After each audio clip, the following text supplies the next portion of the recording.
You're listening to the Options Insider Radio Network. For more quality options programs, visit www.theoptionsinsider.com or search for Options Insider Radio Network in your podcast provider of choice. Listeners can also access all of our programming through our mobile app, available in iTunes and on Google Play. Don't forget to follow along with your favorite programs and submit your own questions for the hosts at twitter.com/options, facebook.com/theoptionsinsider, or via questions at theoptionsinsider.com. Welcome to Volatility Views, the premier program for volatility traders. Each week, we'll take a deep dive into the world of volatility with in-depth analysis, trading activity reviews, strategy breakdowns, cutting-edge education, and much more. We'll also bring you exclusive conversations with the traders, researchers, and asset managers who are reshaping the volatility landscape. If it involves volatility, then you'll find it on Volatility Views. Volatility Views is brought to you by CBOE Live Vol. CBOE Live Vol is the leader in equity and index options trading technology, providing professional and retail traders with the most sophisticated options risk analysis, compliance, and trading tools. CBOE Live Vol offers a broad spectrum of advanced trading technology, including the Live Vol X, next generation execution platform, and Live Vol Pro, the new standard in options trading front ends. Visit livevol.com for a 15-day free trial today. And by Russell Investments, the home of Russell Indexes, which calculates approximately 700,000 benchmarks daily, covering 98% of the investable market globally, including more than 80 countries and more than 10,000 securities. Approximately $4.1 trillion in assets are benchmarked to Russell Indexes. For more information on Russell Indexes and RVX, please visit russell.com/indexes. And now, it's time to take a deep dive into the world of volatility. It's time for Volatility Views. Welcome back to Volatility Views, the premier program for volatility traders. My name is Mark Longo from theoptionsinsider.com, as well as, of course, from the ever-exciting Options Insider Radio Network. Quite a few programs for you guys to choose from, 15 or so to be precise, including many great archive episodes of this fine program, Volatility Views. Of course, you can find it all. The mothership, the flagship, theoptionsinsider.com, as well as all your favorite outlets, iTunes, TuneIn, Stitcher, and so on and so forth. And of course, as usually, you can hit us up live as well via Mixler. This week, unfortunately, no, and you can probably hear Russell's typing in the background over there, because we are coming to you live to tape this year from the Options Industry Conference here in scenic and quite sunny Scottsdale, Arizona. This is the annual gathering of the options industry. Everyone gets together to talk all sorts of fun data and volume and analytics and everything else that goes on under the hood of the old options market. So we've been bringing a lot of great content to you from throughout the week. I hope you guys have enjoyed that, and we're going to cap our coverage here this week with a little Volatility Views special edition here from the Options Industry Conference. So if we sound a little bit different, it's because we're not in the old Chicago studio. We're actually beaming to you from a nice little studio here out in Scottsdale. So we'll hope to get you a little bit of fun stuff. And joining me to do just that, starting off, he of the infamous typing and the monstrous computer. That thing is amazing, sir. Mr. Corner Office, a.k.a. someday soon in the distant future to be Dr. Vix, a.k.a. whatever his title is over there these days, because it keeps changing. Mr. Russell Rhodes, I believe he's still the Director of Education over there at the CBOE Options Institute. Mr. Rhodes, welcome back to the program. Good to have you here in person again, sir, even if we are far from home as usual. I am just, as always, thrilled to see you in person. We don't get together enough in person. Staring into each other's eyes. I know, and it was nice to see you poolside working the crowd yesterday. Yeah, for the little brief time I had between sessions, that's the a short amount of time I was allocated in my busy schedule here. Everyone's got to come talk, and so that's my job, to talk to them. And also, someone I've been talked about a lot over the last couple of days. People have quoted him to me more in the last day or two than probably in the last 8 to 10 years combined. He is the Flow Master himself, he of the infamous nickname, Mr. Henry Schwartz, the founder over there at Trader. I'm trying to think, have you ever been on Volatility Views before, sir, or is this your first time on this program? I think I filled in one time for somebody, but I'm happy to be here, and as always, these conferences are just an awesome time to learn what's going on and see people, face to face that you talk to or correspond with. So it's great to be here. All right, with the team mostly assembled, let's dive right on into the Volatility Review.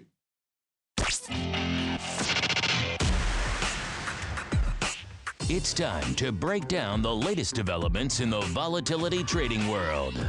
It's time for the Volatility Review.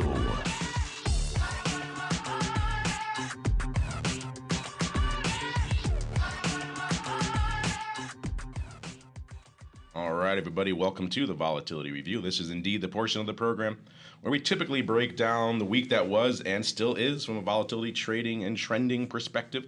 We are recording this on Friday, May 12th, right around 10 a.m. Mountain, so noon Central, our usual recording time.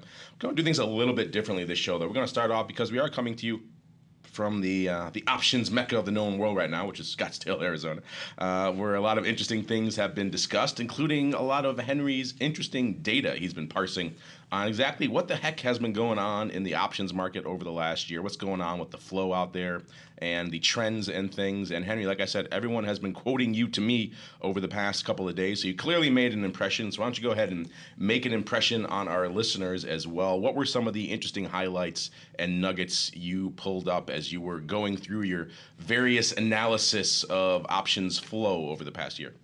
Well, sure. It's it's great to be able to take advantage of the millions and millions of rows of data that we're recording as part of what we do at Trade Alert, and put it together into a presentation to help all the participants in the business kind of get a good picture of what's going on. We always start with volume, and that for a lot of people that's kind of as far as they're able to see, because those stats are visible at OCC. But then we do a lot of work to segment the information as much as possible, so that if you look at the numbers and this year actually volume has upticked a little bit, and one of my strongest points was to see pretty strong volume for the first 4 months of the year, when the overall level of volatility is at decade lows, is very encouraging, because there's kind of only one way to go in terms of volatility from here. We may go down another point, I suppose, in VIX, but everybody knows there's a heck of a lot more upside to volatility than downside, and if or when we'll see that, nobody knows. But to see strong volume in a very low volatility environment is great. And just to kind of help people see where the pockets of activity are, where there's some weakness. I mean, one of the things I was really excited about was that single stock volume is actually off to a very strong start this year, and that's withered over the last few years as the focus has really been on the index and the ETFs, and so I think it's a very healthy sign to see things kind of evening out a little bit. And I know you like to look at how the options market is shaping up from a volume and liquidity perspective. And you always have that pretty terrifying chart of how many names actually account for about half of the volume in the space. What number are we at now? How many names are doing half the volume? Well, the stat that I have on the tip of my tongue is people talk about the 80-20 rule, 80% of the volume from 20% of the names. In our market, it's 80% of the volume from 3% of the names. So and everybody knows that once you get away from that top, things get very thin. So the concentration, which was a theme last year, has continued. And I also showed a slide that was kind of even more dramatic, which is the concentration of premium, which almost 45% of the daily dollar turnover in the U.S. options markets is in SPX. Almost $2 billion a day of premium changing hands in that pit, which is really pretty wild, and kind of shows you that there's a use case and kind of a user base for that complex that's really very different from the single stock world. So that's what the data shows, and it's all very interesting. And any other, I know you've been doing this a few times now, so you did it recently at RMC as well. Has anything come up in doing all this analysis that surprised you, shocked you, or anything else on those lines that you looked at this and said, oh, I had no idea that was the case? I mean, the fragmentation, is a theme that everybody keeps talking about, especially because when Pearl launched earlier this year, so now you got 15 full exchanges, and another one has been filed, and it's not clear if or when they're going to get that new floor open at Box. I mean, I don't think I was surprised by much. It's very interesting to see what a heavy market share the complex orders make up. In single stocks, it's 30-something% daily is trading complex orders. In indexes, it's 70% of that flow is in complex orders. So, spreads are a huge part of this business. They're 60% of the ISE volume is in complex orders, and the exchanges don't yet have complex order books, are building them to try to get a piece of this. And so, to see that, and even from the other end of the spectrum, the retail front ends that are available, and some of the things that we heard on some of the panels here, trading spreads and complex orders, people are putting a lot of good work into making these things easy and making it, one click, and you make a tweak to adjust the spread on a butterfly or the kind of profile of a condor, and then you hit boom, you hit go, and it executes. So it's really exciting to see that piece of the business keep rolling. You were just asking about, Mark just asked about things that are surprising, and there's been a little bit of buzz about a Wall Street Journal article that came out last week talking about how poor the volumes have been in the option industry this year, and it was fairly inaccurate on on a lot of points actually. So I just getting around to checking CBOE proprietary volume. For the year, VIX option volume is actually up 20% daily volume year over year.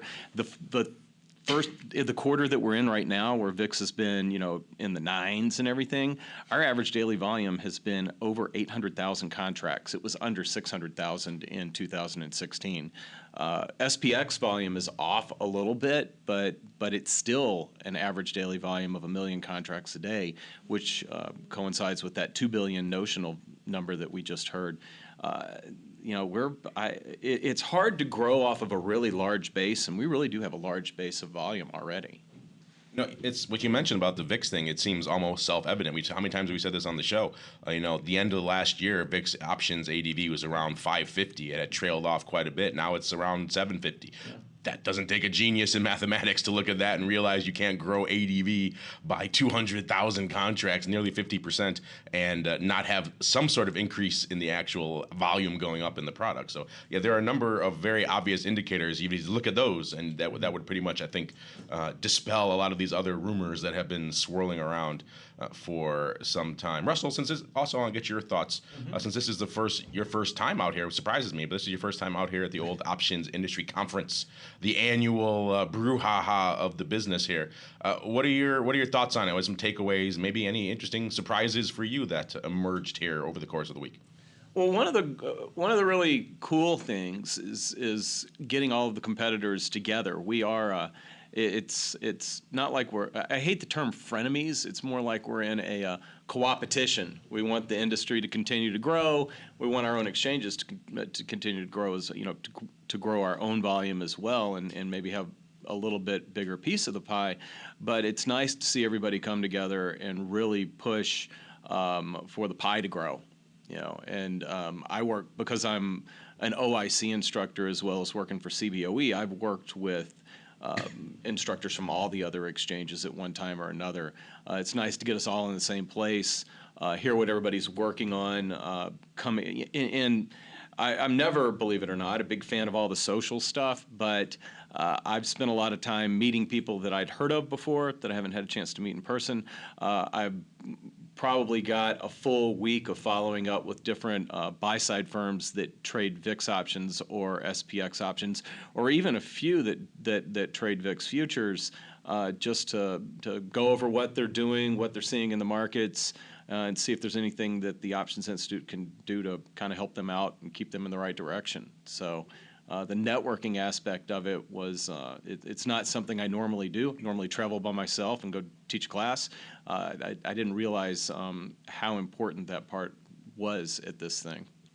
And, listeners, if you're curious about all these things, including Henry's presentation and all the other good content that happened over the course of this week, well, you're tuned into the right place. We'll have all the panel audio coming out for you. Hopefully, maybe by the time you hear this, if not coming out sometime later next week, so you'll have access to all that completely for free. So you don't have to come all the way down to Arizona and put up with people like Henry, like I have to do. To get all of it. You can just get it all for yourselves, really free. Henry, before we wrap up really quickly on the conference stuff, you mentioned complex order books, and that's obviously a big topic of discussion. We're getting a little outside the vol space for a minute, but I think it's an interesting conversation. This has come up in a lot of the conversations I had this week with a number of different people here at the conference. Everyone's got one. If they don't have one, they're trying to add one, because like you said, that's where all the paper is. But it seems like the logical extension of these complex order books is eventually they're going to have to interact with each other in some capacity, because right now you have a situation where one leg lines up on SIBO, one leg lines up on, let's say, Philly, and obviously those two exchanges are disincented, shall we say, to send the order away to the other exchange to fill it.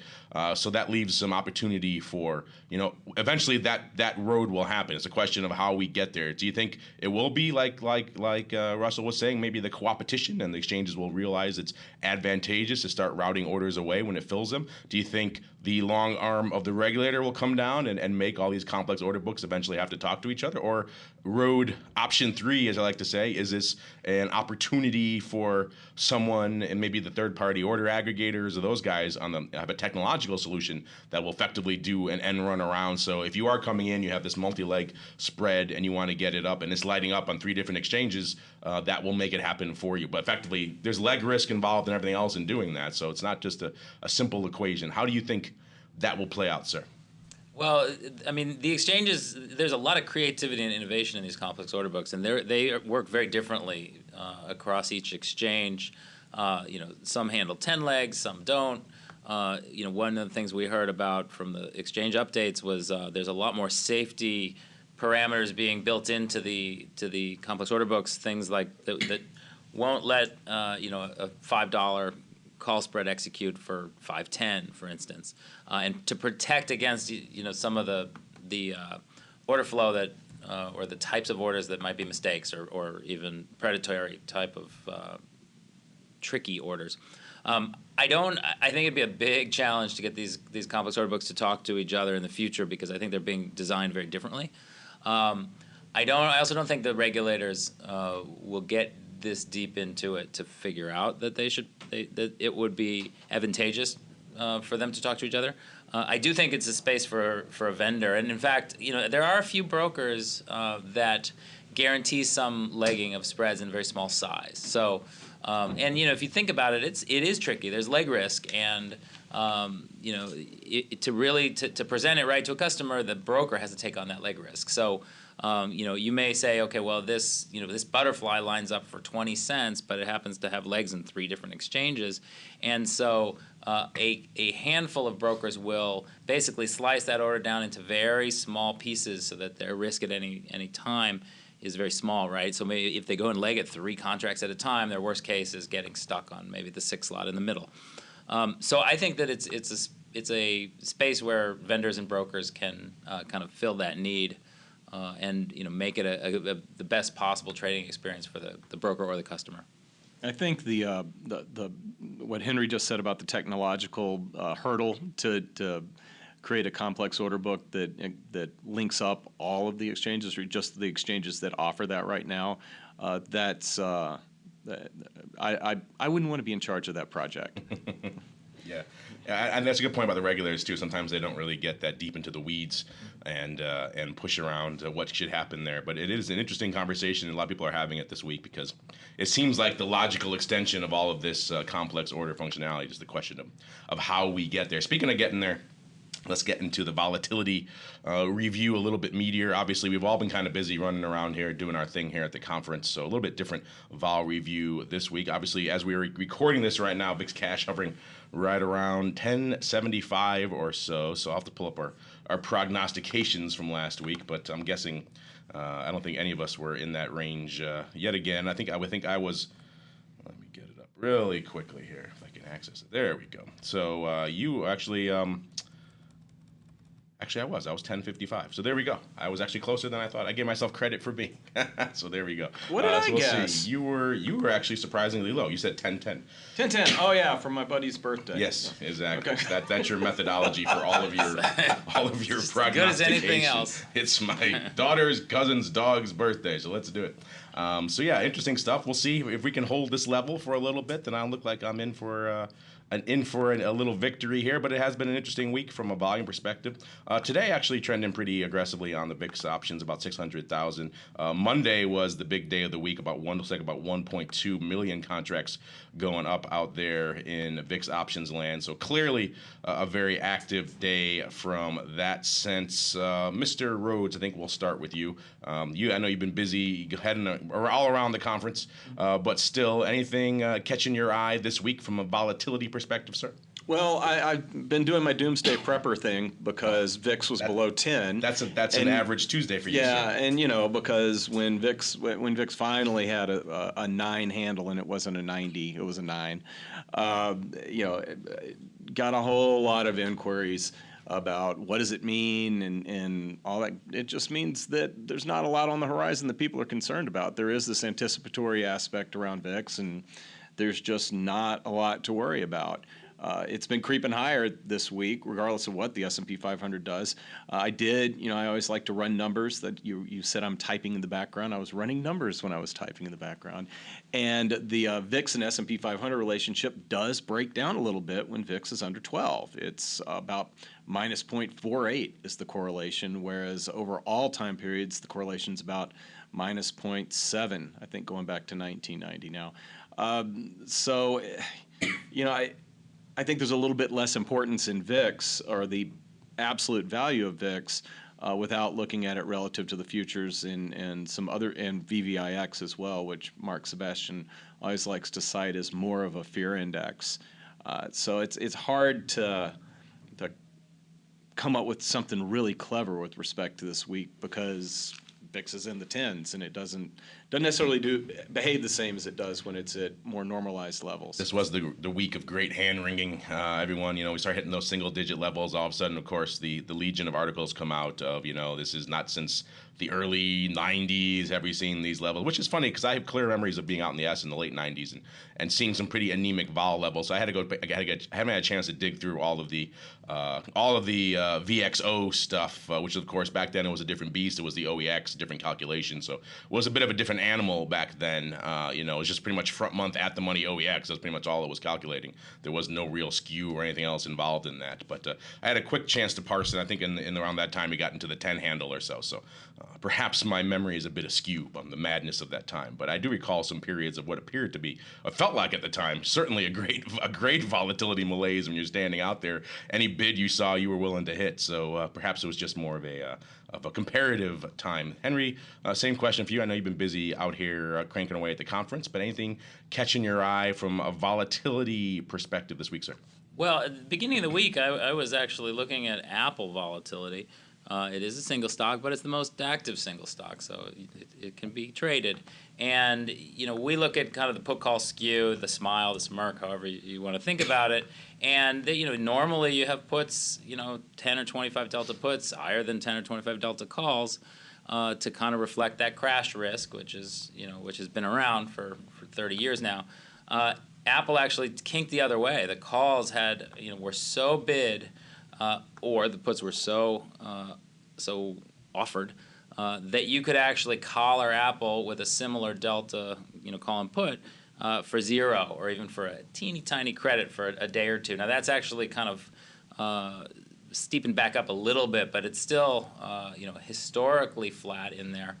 And on volatility, I had an interesting conversation with a pretty senior broker at one of the biggest retail type of firms, and I was just talking about with this vol. Every professional you run into is, oh my gosh, vol is low.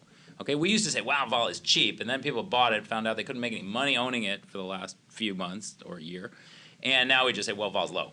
And but I was asking him, I'm like, do you really see kind of a new supply of sellers? Like, is that real? Have things really changed that much? And he said, absolutely. he said the overlay, the overriders, the premium selling trend has been incredibly strong and persistent, over the last year or two. So that's kind of referring back to that article we kind of debated on this show a few weeks ago, maybe a month ago now, which was referring to that exact same thing. I think they called it, I think it was a journal, that volatility feedback loop, where Right. they kind of referenced in that it was the inflection point was the election. That's when anyone who still had, if they were still clinging to some long premium beliefs post-Brexit, the election is what broke them of that, because it didn't really play out that well. You had the overnight move and you had a little bit of hysteria the next day or so, but the trend clearly favored the premium sellers over the long term. So that kind of broke maybe any last vestiges of premium buyers, and they've all since come to the dark side. We've seen some anecdotal things to support that. Certainly last Monday after the French election, when it seemed like no one or their mother really wanted to hold anything long volatility, they crushed it as aggressively as I've seen in some time. That was a sign that there certainly were not many buyers out there for this stuff, or what you might term, structural volatility, because the election was over, so it was more just the general unease that would be driving any volatility. So it sounds like I was going to ask you this, actually. It sounds like your compatriot there is reinforcing that article, that there is more people flocking to the dark side these days. Well, absolutely, but then the big kind of question, especially for those of us who've been in this business for 10 or 20 or 30 years, is we know that volatility selling can work great, but there is some very, very hairy danger in situations when markets have disruptions. And then you kind of get to the question of, well, okay, so this has been working, people are selling premium, or there's a new crop of kind of activity where the primary motivation is to sell premium and try to harvest some of that. But what happens if we get a couple hairy sell-offs and VIX goes to 20 or 25? And that's the question is basically the question is, when do these people start getting liquidated, right? How much pain can they stand, and what'll that do to the market? So I think that's we'll have to see. But things happen. Sometimes they don't happen for years, but we all know things happen, and it'll be very interesting to see if these accounts that have kind of gotten comfortable selling premium, whether it's in the form of weeklies or or whatever, how they're going to handle a shock. Yeah, it does seem like from anecdotal evidence there's a lot of newer players into this who wouldn't traditionally be premium sellers, who have suddenly awakened to this, like we were joking at Risk Management a few months ago, the harvesting of the risk premium. All of a sudden people's eyes are awakening to this completely new 2017 trend. It's never really existed before in the options market. That was certainly the buzzword at RMC. It was. And so it's interesting. A lot newer players maybe aren't as familiar with options or volatility, and who are coming in and blasting away at this. It's kind of a recipe for, you're right, eventually when the worm does turn, we all know VIX does turn, and when it does, it usually turns fairly aggressively. It does seem like there will probably be a lot of wreckage left in the wake, unless they're all out there doing very nuanced things, like our friends who are out there doing, the shell 1 by 2, or doing some other types of ratio to give them exposure to the upside. Something like that, maybe they could certainly weather that storm. But it sounds like a lot of people are out there just straight up blasting away, which is an interesting environment to find ourselves in here as we trend in. Speaking of interesting things, well, before we get to that, Russell has a few more interesting things. I want to talk about Apple. I never get to talk about individual stocks. Okay, we'll only do let that. me talk about volatility. We'll mix up the whole format of the show. Why not? Last weekend was the Buffett meeting. Yes. And probably one of the most I know that he's greatly increased his position in Apple stock. So I'm just wondering if what happened with respect to the skew early this past week, maybe it's, that's an expensive stock. It's $150. I wonder if people that want to be like Warren Buffett, and we all want to be like Warren Buffett, but maybe live in a bigger city than octogenarians out in Omaha. I don't really want to be 80 years old yet either. But and I want to drive a newer car than he probably does. I think he's only had 2 in his life. But as far as being an investor like Warren Buffett, the option market gives you the ability to benefit from a rise in Apple stock in a cheaper way than actually buying that high-priced stock. And one of the speakers talked about that at this conference, how options on really expensive, I think it might have been Craig Donahue actually was talking about option activity on very expensive stocks, the way some people get exposure to those stocks because they just can't afford to buy a round lot of Apple, or if they do, it ends up being 100% of their portfolio. It's funny you mentioned that because several people this week have brought up different variations of that conversation to me, and kind of been a little bit of lamenting, a little bit of hand wringing, which sounded similar to me at this conference a few years ago in the dawn of the minis era, where all of a sudden people are lamenting one of the causes of volume slowdown is the fact that not so much Apple, because they had the prescience to split, but your Amazons, your Googles, your Pricelines are all in the stratosphere, 1,000 or north for a lot of those. That's certainly out of the realm of a lot of your active retail. So I was surprised to hear this week some people not outright advocating for it because the minis didn't work that well at the end of the day, but advocating for something along those lines to be able to give retail some sense of purchase in these extremely expensive stuff. Have you heard anything like that, Henry, as well? Or do you think the minis are just so tarnished that nothing like that could ever really rear its head again? Well, the minis were kind of dead before they started because, remember, they listed them right after Apple split. And one of the purposes, and that's not the industry's fault. The paperwork was in, and then Apple decided to split, and they didn't want to stop what they had rolling. But I'll tell you, it's the concept of a really expensive stock, $1,000 stock, and the way the options trade on it. You hear it actually both ways. Some people will say, I'll tell you, when Apple announced the split, and it was $700 stock, right, and it was trading 600,000 contracts a day at the time. I had a guy call me from a bank and say, okay, you got the data, right, because I'm the data guy. If Apple's going to split 7 for 1, then the option volume is going to go up by a factor of 7, and then you're going to love this one. So, and he said, I want to know what that's going to do to SIBO's revenue. Because he said, you now can see what SIBO's market share is for Apple.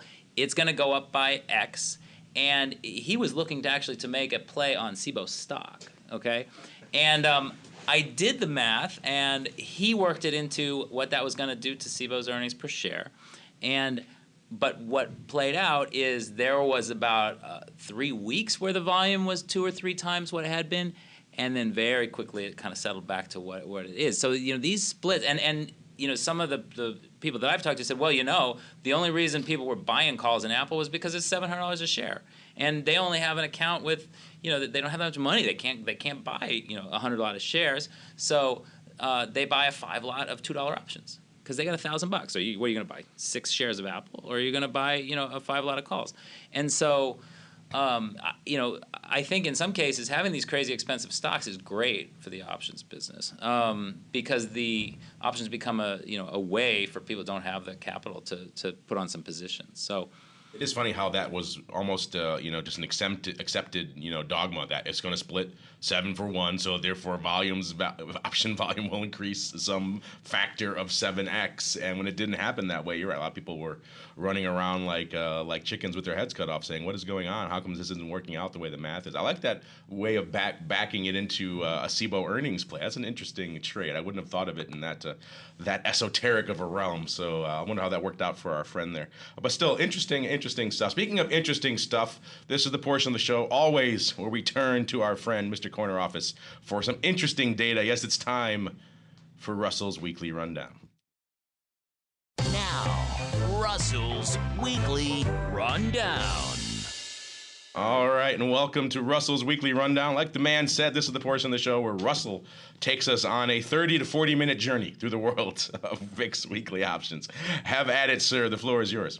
I always rise to a challenge, and this segment is really a challenge once a month when the following week is standard VIX expiration, because so I went searching, as I always do. Couldn't find a single decent trade on Tuesday, but I found one on Monday. Somebody bought the May 24th 12 calls and sold the May 24th 15 calls. They paid 78 cents for the 12 calls, sold the 13 calls at 53 cents, paid 25 cents for that. And they can get a 3-bagger if we get VIX settlement over 13.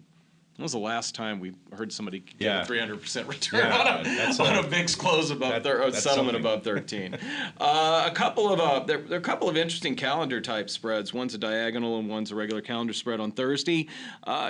Several sellers of the standard May 13 puts in one of the lots was at $1.68, and then they bought the June 7th 13 puts for $1.48. Took in 20 cents on that. Maybe hoping that we get some sort of volatility spike over the next week or so, maybe rolling a position as well.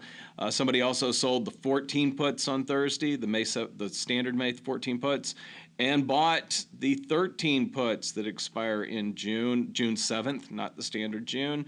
And they took in 90 cents on that trade. They sold the 14 puts for $2.28, and they bought the June 7th 13 puts for $1.38, taking in 90 cents. And then finally, today, very exciting, another diagonal type spread. Somebody sold the 14 puts that expire next Wednesday on the open. The AM, they're all AM settled. They took in $2.61 for those, and they bought the May 30th. 13. We're almost to Memorial Day. Yeah, just hit me. 13 puts for $1.50. And they took in $1.11 on that trade. So short-term spikes, or maybe trying to roll short puts a couple of times using weeklies. I'll kind of keep an eye on the other side. First, I thought you said he sold the puts and then bought the 30s. 13s, no. That's an intriguing spread. But whenever I see you, I automatically think of the number 30. Think the 30s, yes, you do you're think the 30s. A perpetually 30-year-old looking guy. Yes, that's true. Yep. I have the ever youthful appearance about me. It's just because, as always, and I use this excuse once a month, the week before standard expiration, unless we've got something like a French election or maybe they'll call a flash election in Great Britain.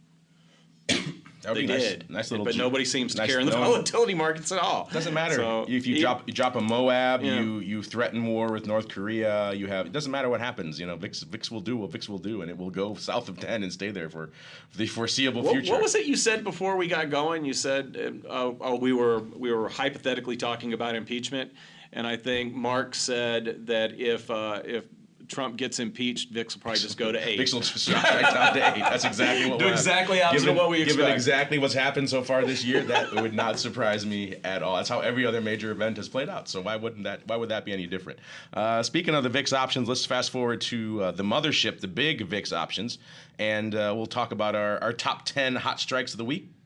Courtesy of our friends, I actually have it up in front of me, our friends over there at Trade Alert. Henry, you might be familiar with that firm. You should check them out if you're not. I think they're kind of interesting.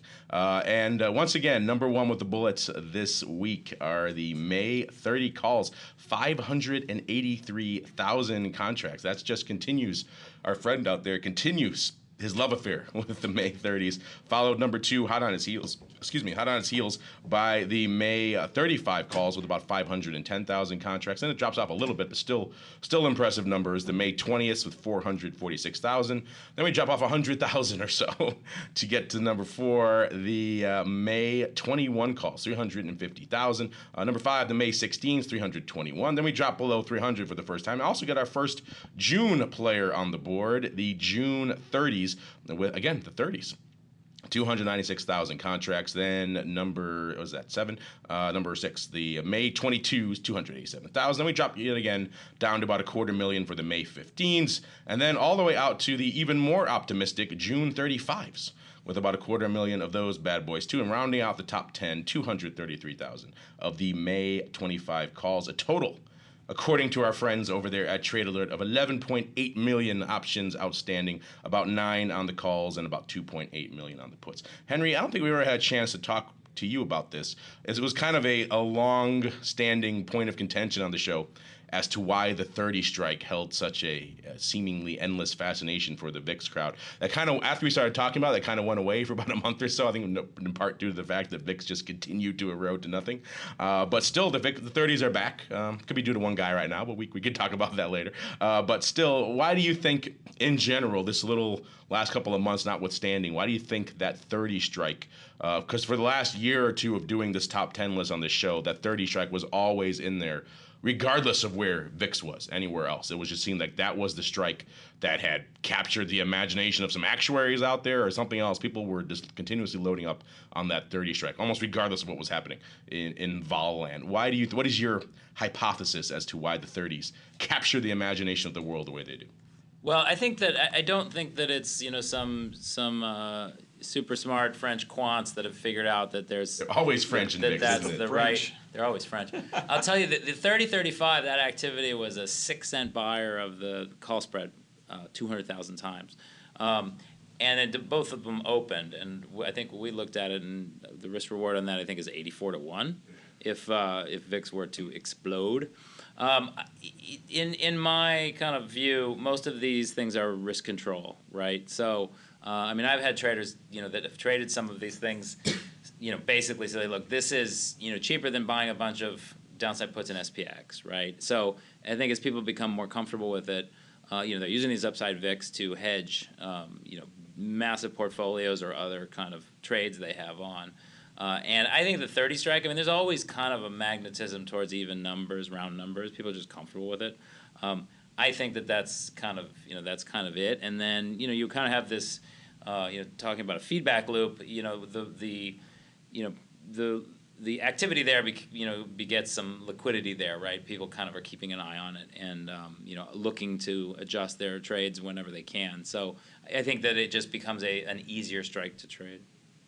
I think there certainly is some of that out there, the round strike, but it has been a strike of fascination for us, and clearly for a lot of the investing public. Maybe the last few weeks, notwithstanding, you're right, because that's more of a little aberrant volume on the 30s and 35s. But in general, most scenarios, most weeks of VIX, we do see a lot of love for the 30s. Speaking of love for the VIX, anything else on your radar, either Henry or Mr. Rhodes out here in the VIX options before we move on? Let some of our listeners play as well. Let's answer some questions. All right, let's do that. Let's move on into the volatility voicemail. It's time to share your thoughts and opinions with your fellow volatility traders. It's time to check the volatility voicemail. Make your voice heard by dialing 779-669-4VOL. Posting a comment on the optionsinsider.com, sending an email to questions@theoptionsinsider.com, or posting your questions to twitter.com/options or facebook.com/theoptionsinsider.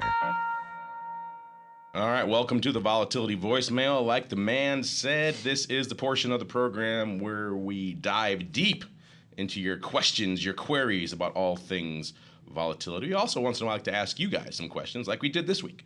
We asked you at the beginning of the week, we said, hey, this vol implosion starting to make some people nervous. It looks like it's VIX limbo time. How low can VIX go in 2017? We had a lot of interest, and we still have a lot of interesting response coming in on this one. We gave them 4 choices, Henry. We said 9 is the absolute bottom. There can be no further than 9. Or a little bit lower, no lower than 8.5. 8.5 is the absolute bottom, no lower than 8.5. Or, 8 is it. It's not going to get below 8. It just can't happen. Or just the heck with it. It's south of 8, and we're going there sometime this year. People have chimed in. I think I joked last week on the show that our friend Steve Sears over at Barron said south of 5. I do believe he was joking, but it was still a good comment nonetheless. And so far, the numbers are kind of interesting. Henry, if you have a vote, what is that? And then what do you think is winning our poll, sir? Well, what I was going to say, I know that after the 87 crash, there was some back testing to figure out if VIX had gone over 100, right? This was the OEX VIX, the old style VIX. And then there were people saying, no, that's theoretically impossible. And but then, Russell, you probably know. But I think they did say, no, actually it was around 127 briefly. So I think the VIX can go to 0 because it could go over 100. I'm kidding. You had us all kind of in stunned silence. Yeah, usually I try to do stunned silence things, and they just kind of smirk at me. But you got us. You seem good. You seem so earnest. Yeah. No, I'm still, an old floor guy, and it's like, holy cow! If VIX is under 9, you got to buy it. And you know what though? I can see it going to 8.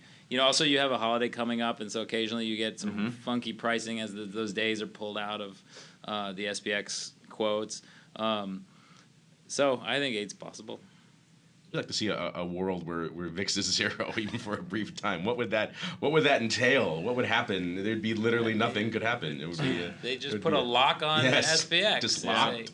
The S&P 500 will stick at 2,000 for the next 2 months. Yeah, there we go. Trade around. Well, don't take this one as fact. And I'm actually I've got a great new intern starting with me in about a week. And one of her first projects, she's a double major, finance and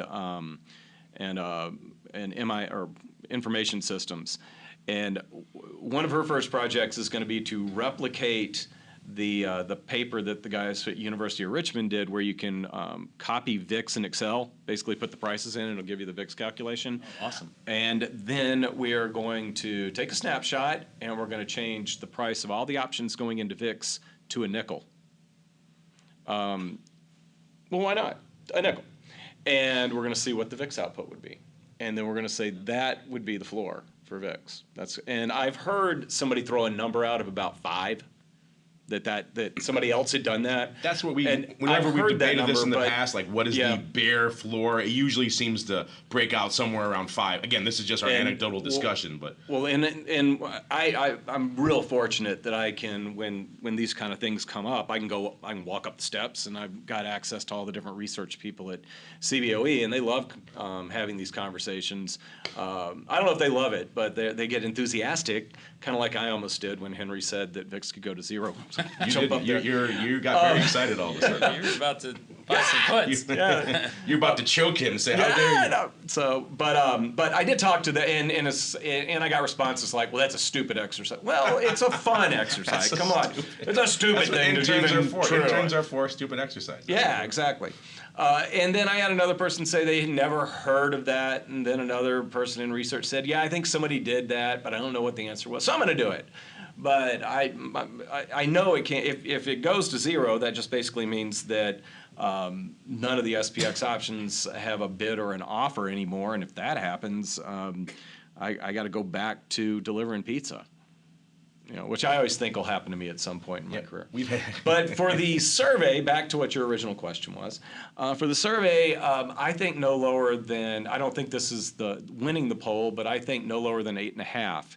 And that's because I think the closing low that I can recall is around 8.93.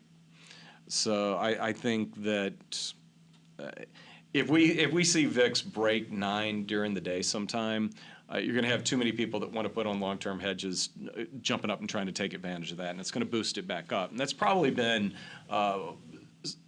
part of what has pushed VIX up a little bit this week as well. I think the same kind of activity. Henry's point about, I was thinking 9 was the floor as well, but I think Henry's point about Memorial Day, maybe reconsider that. Yeah. There could be a brief flirtation south of the 9 handle as that holiday approaches. So I'm going to adjust mine as well. I think around the 8.5, because once I say 9, we're going to break right through it with the Memorial Day weekend. That will be the end of it. But I'd be surprised with you to see it much lower than the 8.5, let alone 5, like our friend there said. And you're right, we have had that question many times over the years on this program. What is the base floor structural level of vol in SPX? Like what's the lowest it can get? And we've debated it a number of times with a number of different people, and the answer usually seems to shake out anecdotally from our different debates around 5%. So I'd be curious to see what your crazy spreadsheet shoots out. Well, she starts in the first 3 days that she's at work, I'm not there. So that's going to be her project. There you go. I'm just going to leave the paper on her desk, and she goes in. Will you make that publicly? Oh, absolutely. If you put it in a Google sheet, and then people can play with the numbers themselves. I got to ask the guys from Richmond if they're okay with me doing that. I have talked to them in the past, and I always, when people ask me about trying to get an understanding of the VIX calculation, I always point them to, I think the title of the paper is Calculating VIX in Excel. And I'll tweet it. I'll tweet the link to it after I stop talking right now. But I've never asked them if we create the sheet, if they mind if we put that out there. But if they say it's okay, I'm more than happy to share it with anybody. And then if they don't say okay, I'm happy to share it with anybody that shoots me an email. Right. It's a very cool idea. It reminds me of Interactive Brokers has a tool called Probability Lab, which actually lets you change option prices, they convert the vol skew for stocks, or actually I guess for anything, into a probability distribution.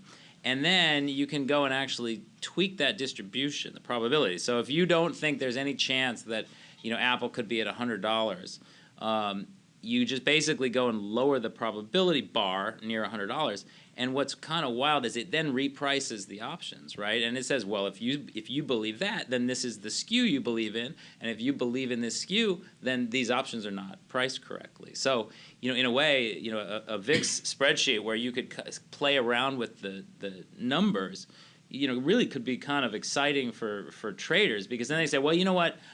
I see a VIX at X, but I also see these SPX quotes that I know something's been going on in SPX. These are priced, keep in mind SPX quotes can be wide on the screen, right? So, if somebody wants to kind of make a mental correction to it, to see that filter down to the actual VIX spot and say, wow, you know what, when I kind of reprice this to what I believe to be true, the VIX actually is at 7.7 or something like that. And that actually could lead to some trades.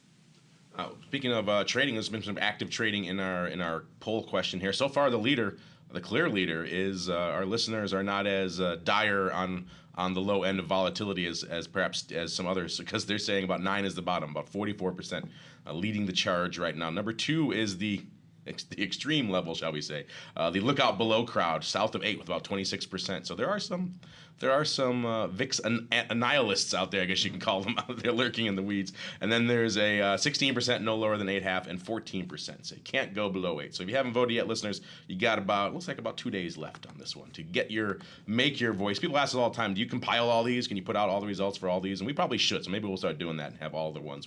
We've been doing these for a while now. We'll give you some of the pulse of our listenership across a broad variety of esoteric topics.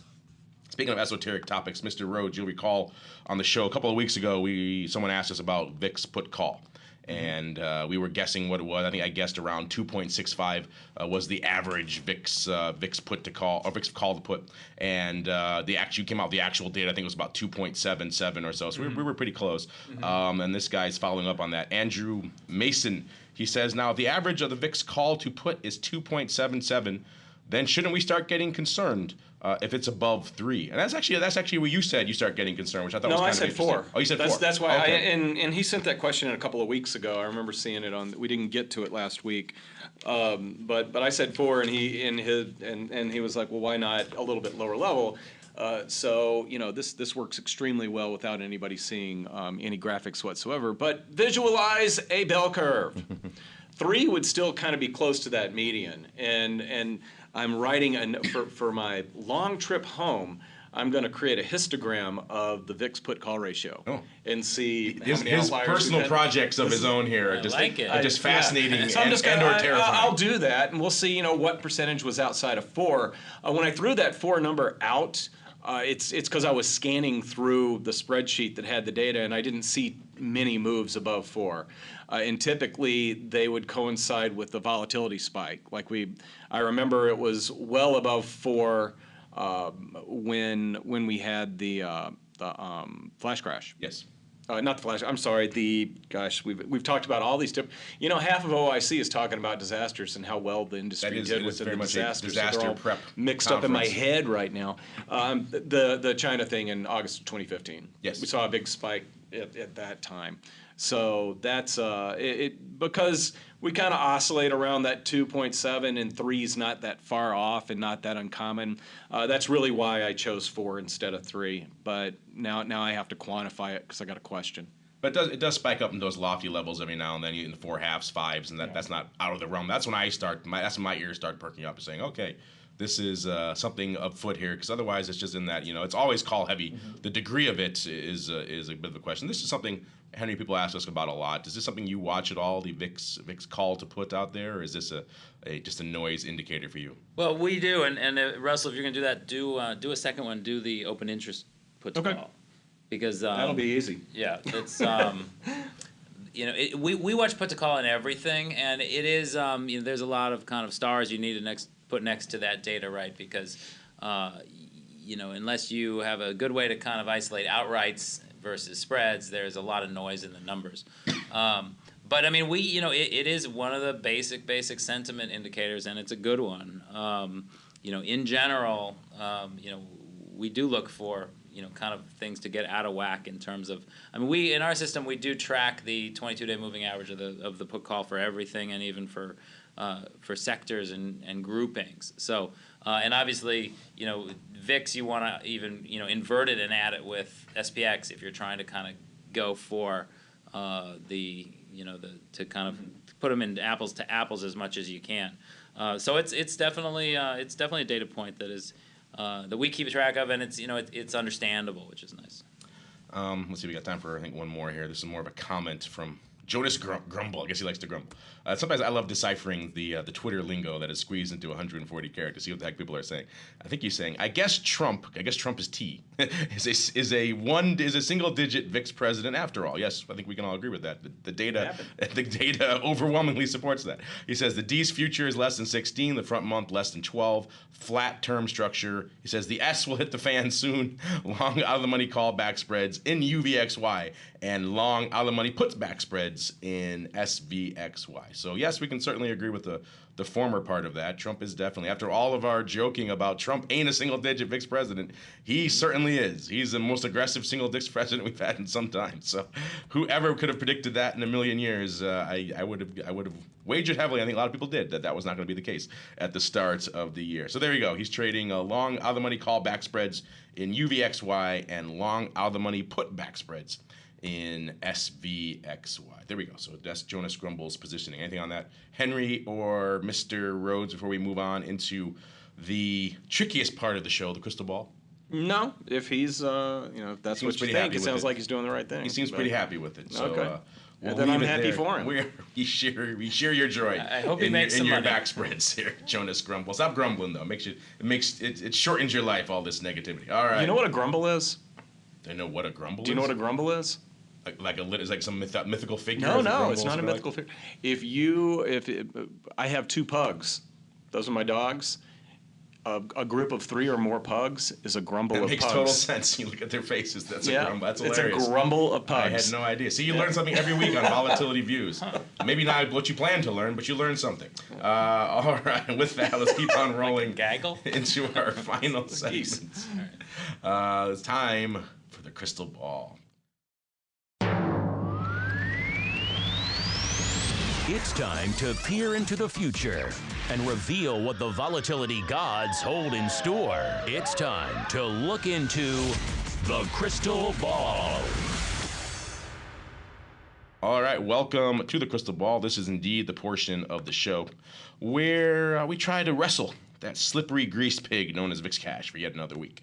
And looks like that slippery pig actually obliged me throughout the course of the show. It actually sold off a little bit, so I was picking about a 10.55, was at about a 10.75 to start the show, and it's right around 10.65 right now. So it sold off about a tenth of a point, coming oh so close to my 10.55. So I shall take that as a resounding victory there, sir. Mr. Rhodes, your one time that you were south of me, the one time it did not work in your favor, sir. So let that not be a reminder to you, though. So you could continue to do that if you feel so inclined. So you know what? I usually like to go first in these things when I win, but we do have a guest, and so I should give him the pride of place because that would be the nice hosting thing to do. So, Mr. Schwartz, what are you feeling for this time next week out there in the land of VIX Cash? Are we going to be crazy north? We're about 10.65 right now. Are we going to be crazy high, crazy low, somewhere where we are right now? What are you feeling, sir? 990. Well, that was oddly fast and precise. How did you arrive at that, sir? I expected you to pontificate about that for some time. Well, if it's not going to be 0, no, I think we'll be heading into that holiday, as much as part of me and part of a lot of people I talk to think this is just kind of a surreal suppression of volatility, this market is calm. I mean, geez, you get days where the S&P moves 3 points.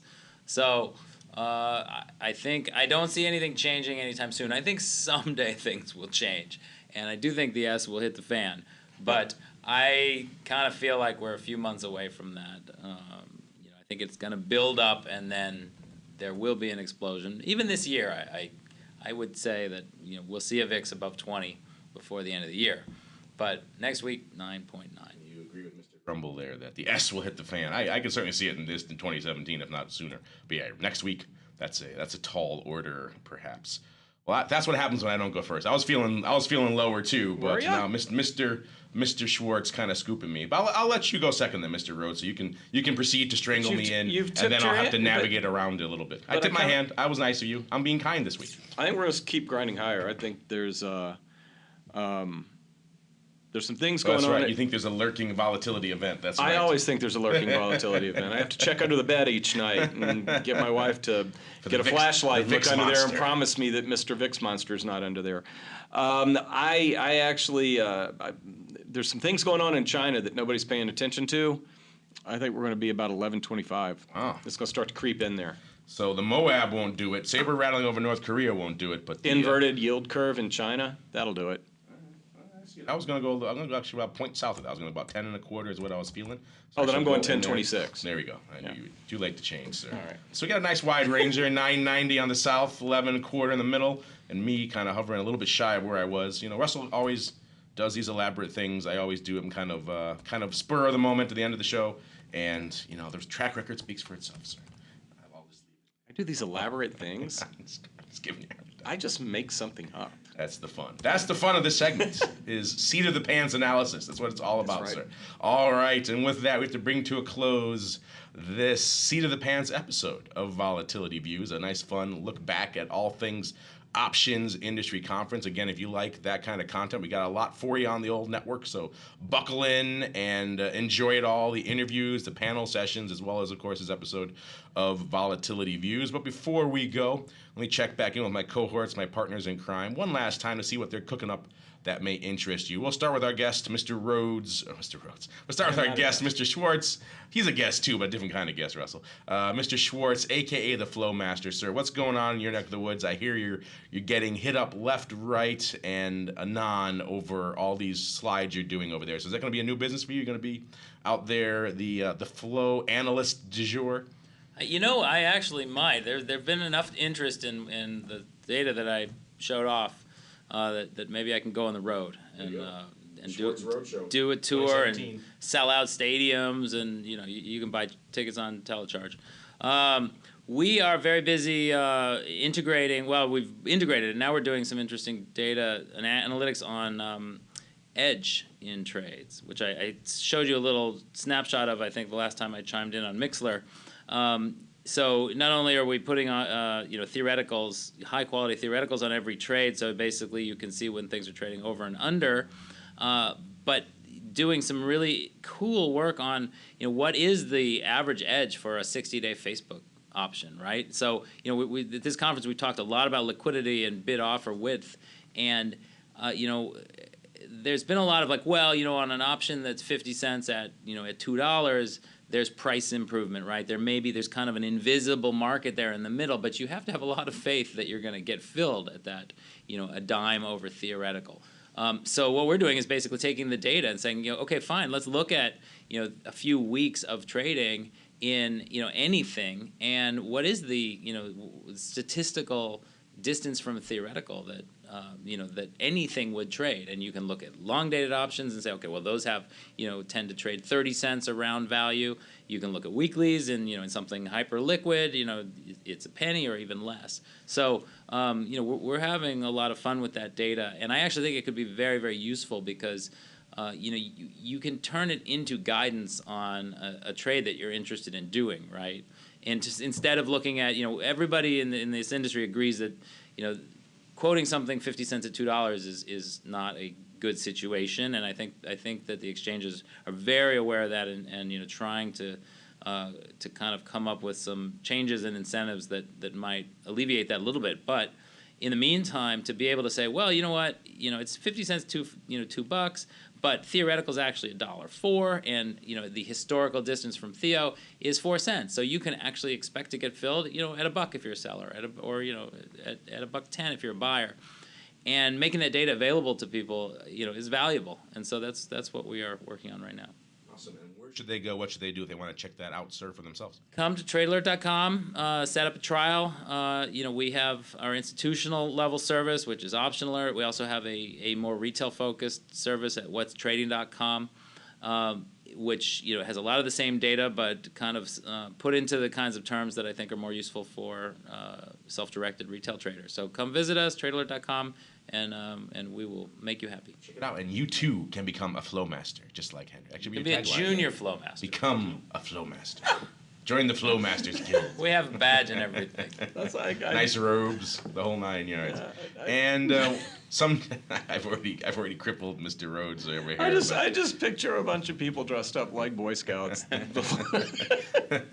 getting little badges, getting all little different badges for I promise to do my best, to do my duty, to analyze the flow. They made money on an Apple trade, so they get an Apple badge. They make money. You guys should think about that. We're working on a membership program. Really? We are actually working on a membership program. Roma is hard at work on that, and she's going to make a presentation to us, and then we might take it a step further. But the Options Institute is working on that. There will not be uniforms. There might be secret handshakes. I expect badges at the very least. But that said, aside from that very distant tease, sir, what else is coming up in the land of all things CBOE, Options Institute, as well as our friends over there in the land of live vol, which I've just recently learned is now the Multi-Asset Solutions Group, or MASGA.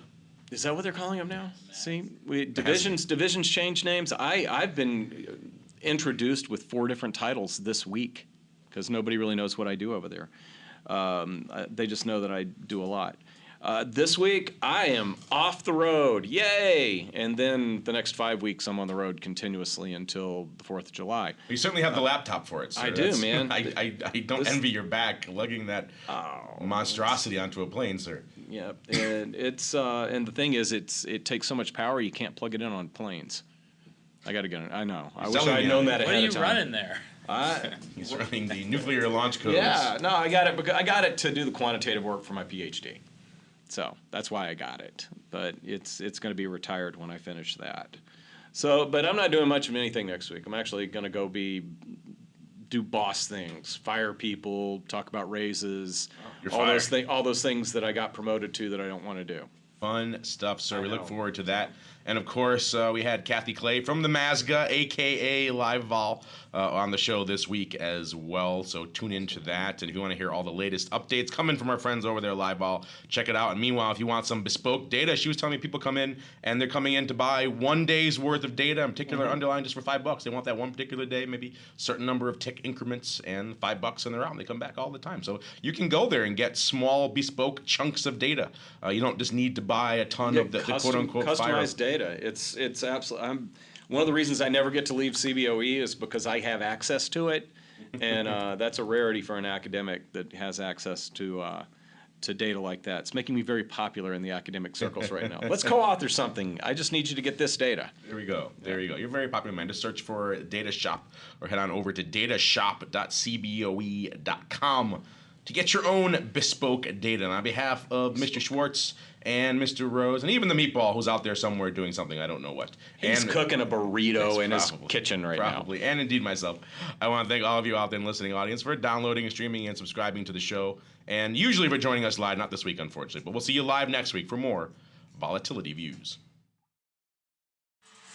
Volatility Views is brought to you by CBOE Live Vol. CBOE Live Vol is the leader in equity and index options trading technology, providing professional and retail traders with the most sophisticated options risk analysis, compliance, and trading tools. CBOE Live Vol offers a broad spectrum of advanced trading technology, including the Live Vol X, next generation execution platform, and Live Vol Pro, the new standard in options trading front ends. Visit livevol.com for a 15-day free trial today. And by Russell Investments, the home of Russell Indexes, which calculates approximately 700,000 benchmarks daily, covering 98% of the investable market globally, including more than 80 countries and more than 10,000 securities. Approximately $4.1 trillion in assets are benchmarked to Russell Indexes. For more information on Russell Indexes and RVX, please visit russell.com/indexes.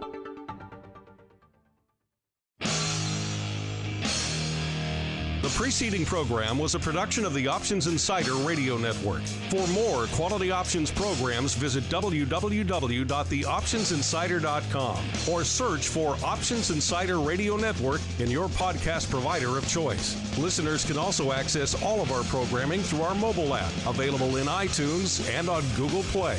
Don't forget to follow along with your favorite programs and submit your own questions for the hosts at twitter.com/options, facebook.com/theoptionsinsider, or via questions at theoptionsinsider.com.